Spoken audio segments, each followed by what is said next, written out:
महाभारत होने का कारण क्या था? श्री राधे।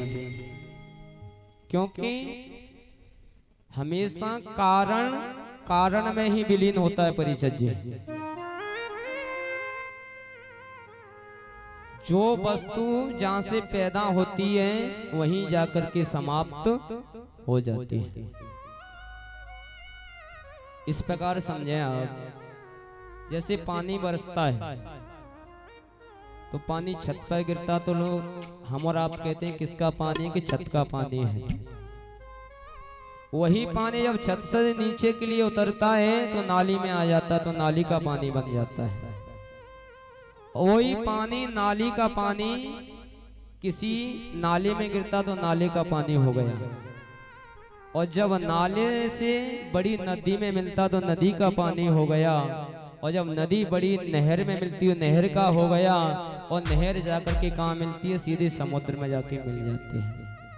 और जब गर्मी बनती है, वाष्प बनती है, तो वही जल गैस बन करके आकाश में छा जाता है, फिर पानी के रूप में बरस जाता है। कहने का तात्पर्य, जहां से चीज प्रकट होती है वहीं जाकर के समाप्त हो जाती है। परमात्मा ने बड़ी कृपा की है, ये मानस का शरीर हमें दिया है और हमारा नहीं है। अगर आप ये सोचें कि शरीर मेरा है, ना तुम्हारा है ना मेरा है, ये तो सिर्फ केवल चिड़िया रैन बसेरा है। पंचायती धर्मशाला है, 5 पंचों की धर्मशाला है। अब आप कहेंगे 5 पंच कौन है?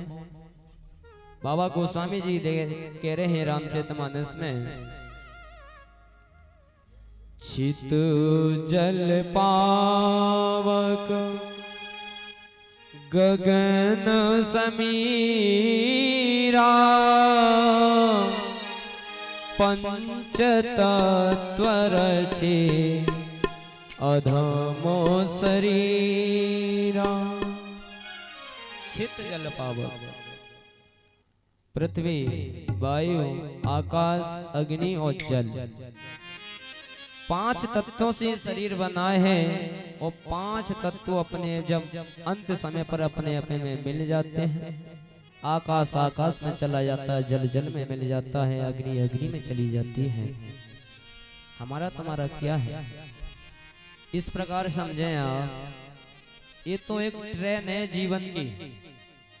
जैसे सफर करते हैं ट्रेन में, अब मानो हमने टिकट लिया गाजियाबाद का, तो गाजियाबाद उतरना पड़ेगा भैया। ऐसे ही जब तक उस परम पिता परमात्मा ने कृपा करके हमको जितना समय दिया है, ये ट्रेन ने जब तक चलाई है, लेकिन जब उसका बुलावा आएगा तो कभी खाली नहीं जाएगा।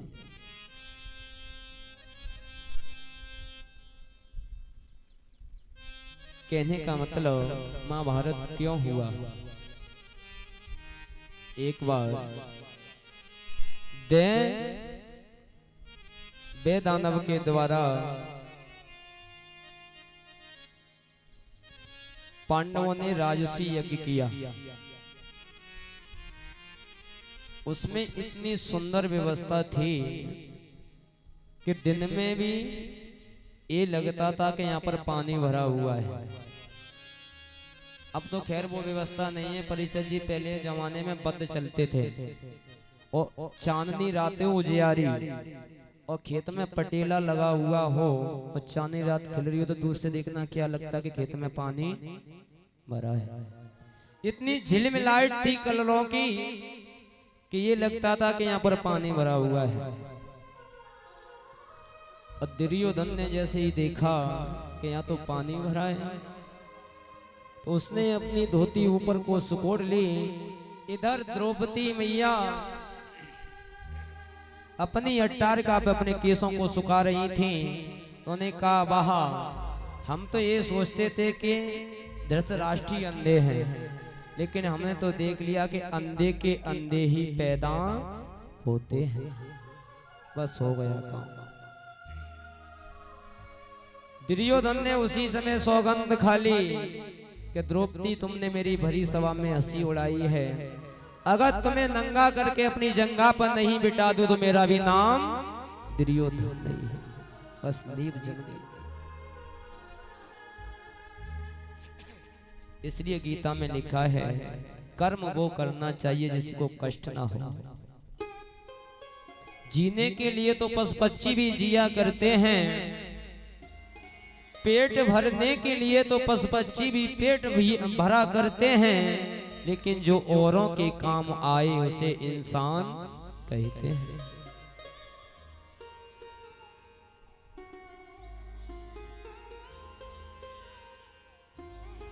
मामा शगुनी के द्वारा जुआ खेला गया, और जुआ तो आप जानते ही हैं कि जुआ एक बहुत बड़ा विषय है। हारे जाओ तो कल नहीं और जीते जाओ तो चैन नहीं। और जुआ कई प्रकार के होते हैं। परीक्षित जी महाराज आपने देखा हुआ जब फागुन और चैत का महीना जब आता है तो कुछ कुछ माताओं के मूलों में भी जुआ पड़ जाते हैं, देखा होगा आप लोगों ने। तो वो भी जुआ ही तो है, वो भी तो है। और एक जुआ वो होता है जब बद्ध के कंधे पर रख जाता है, तो जब तक नहीं उतरता जब तक उसका कल्याण नहीं हो जाए। आज जुआ खेला गया, कपट के कारण पांडव सब कुछ हार गए, परिवार हार गए, यश हार गए, वैभव सब कुछ हार दिया। लेकिन मामा शगुनी ने कहा धृतराष्ट्र, भीम तुम अपनी पत्नी द्रौपदी को दांव पर लगा दें, और इधर दुर्योधन अपनी पत्नी भानुमति को दांव पर लगा दे। ऐसा ही हुआ भगवत प्रेमियों। जैसे ही पांसा फेंका गया, पांडव हार गए और कौरव जीत गए। और जब कोई आदमी काम का नहीं रहता तो घर वाले भी उसे याद नहीं करते हैं। दांत घिसे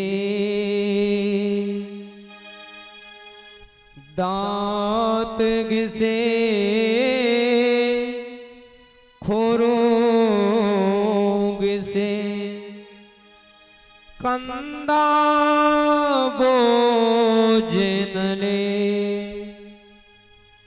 ऐसे बूढ़े बैल को कोई मोल ना ले। जब बड़ा बूढ़ा घर में हो जाता उसे भी कोई याद नहीं करता। किसी कवि ने लिखा है, कौन किसको याद करता है मर जाने के बाद, कौन किसको याद करता है मर जाने के बाद, कोई सूंघता नहीं है फूल मुरझाने के बाद। बनी बनी के लाखों चेहरों पे लाखों निसार होते हैं, जब बनी बिगड़ जाती है तो दुश्मन हजार होते हैं। जब पैसा पास में होता है तो मित्र हजार होते हैं, गरीबी में टूट जाते हैं, रिश्ते खास होते हैं।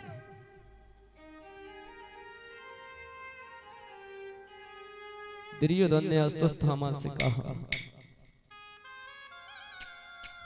जाओ द्रौपदी को लेकर के आओ। दुशासन जैसे ही चला, राजभवन में पहुंचा, कहा आपको सभा में बुलाया है, लेकिन द्रौपदी मैया ने मना कर दिया। दुशासन बोला चलती हो खींच करके ले जाऊं। आज खींचता हुआ मां द्रौपदी को सभा के बीच लेकर के आया। जैसे ही सभा में द्रौपदी ने नजर को उठा करके देखा, भगवत प्रेमियों गजब हो गया। भीष्म पिता की ओर द्रौपदी भागी, आप इस कुल के कुल गुरु हो, आप मेरी लाज नहीं बचाएंगे। लेकिन भीष्म पिता ने कह दिया, बेटी मैं आज आपकी कोई सहायता नहीं कर सकता, क्योंकि मैं अन्न दुर्योधन का खा रहा हूं, मैं आपकी कोई सहायता नहीं कर सकता। संतों ने लिखा है, जैसा खाओगे अन्न वैसा बनेगा मन, जैसा पियोगे पानी वैसी बोलोगे वाणी। अंतो गुत्वा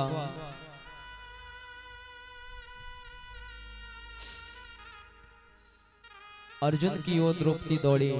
अर्जुन ने भी अपना सर नीचे कर लिया।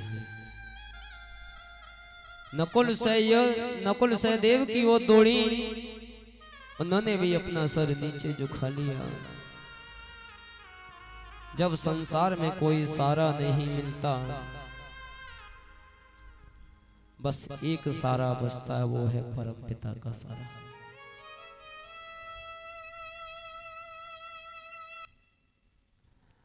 अब जैसे ही द्रौपदी ने कर्ण पुकार करके गोविंद का ध्यान किया, गोविंद तुम्हारे अलावा इस संसार में मेरा कोई नहीं है, मेरी लाज नहीं बचाओगे प्रभु। और द्रौपदी मैया भगवान कृष्ण को याद करती हैं। द्वारिका बासिन ब्रह्मने रमा नाम पते। ये द्वारकावासी ब्रह्म कृष्ण मेरी लाज बचाओ। भगवान सोच रहे हैं, मुझे द्वारकावासी कहकर के पुकारा है, यदि मैं द्वारका से चल करके जाऊंगा तब तक देर हो जाएगी। अगर बहन द्रौपदी अगर मुझसे कहती कि कड़ कड़ में रमने वाला ब्रह्म मेरी साड़ी से प्रकट हो जा, तो अभी मैं साड़ी से प्रकट हो जाता। और बाबा गोस्वामी जी कह रहे रामचरितमानस में,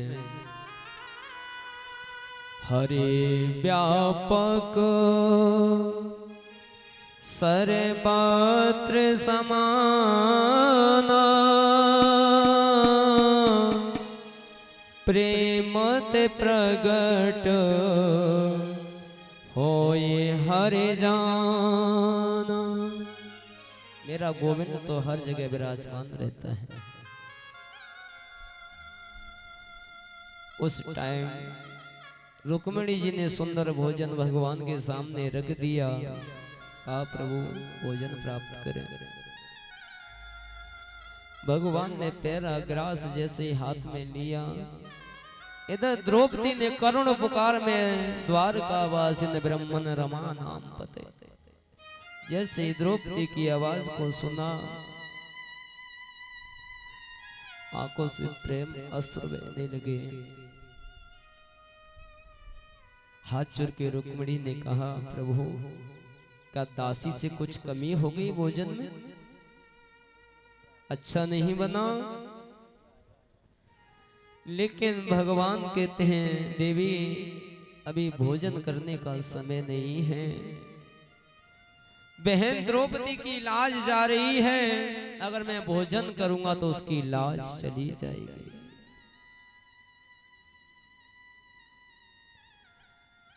आज द्रौपदी मैया भगवान को याद करती हैं। लाज आके बचा लो कन्हैया,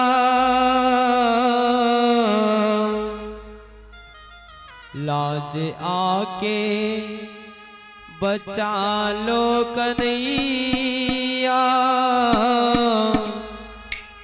अब कोई सहारा नहीं है। पांचों पति जुआ में हारे, अब किसी का सहारा नहीं।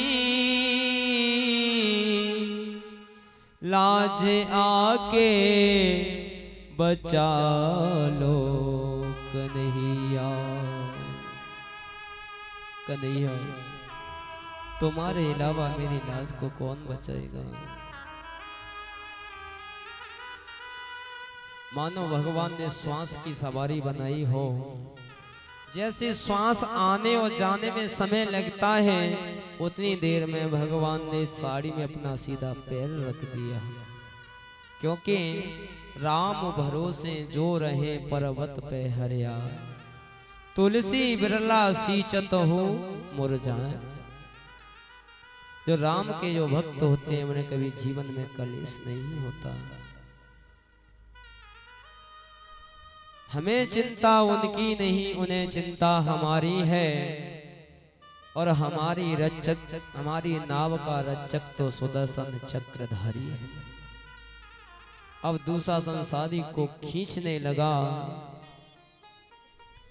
अब 10,000 हाथियों का बल था उसके अंदर, 10,000 गज बल था। लेकिन भगवान ने ऐसी कृपा रचाई कि साड़ी बीच नारी है, कि नारी बीच छाड़ी है, नारी ही की साड़ी है, कि साड़ी ही की नारी है। ये समझ में नहीं आता कि नारी में साड़ी है, कि साड़ी में नारी है, कि नारी की साड़ी है, कि साड़ी की नारी है। खींचत खींचत थको दुशासन, खिची न गजवर साड़ी है। दुशासन का सारा बल थक गया, लेकिन एक हाथ भी साड़ी खींच नहीं पाई। हमें काम क्या दुनिया से, मेरा तो श्री कृष्ण प्यारा है। और भगवान भी कहते हैं, भगवान परीक्षित जी महाराज, भगवान ये नहीं कहते कि मुझे सुंदर कपड़े चाहिए पहने हुए व्यक्ति ना। भगवान ये कहता है कि मुझे बढ़िया कटिंग हो, बढ़िया डाई टाई हो। भगवान तो केवल उसके मन को देखते हैं, सुंदर मन है या नहीं। न जाने कौन से गुण पर दया निधि,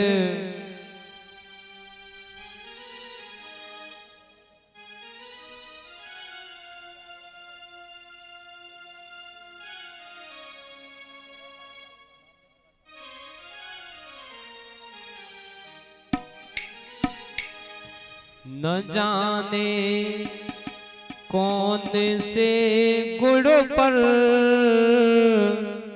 दया निधि रीझ जाते हैं। न जाने कौन से गुण पर दया निधि रीझ जाते हैं।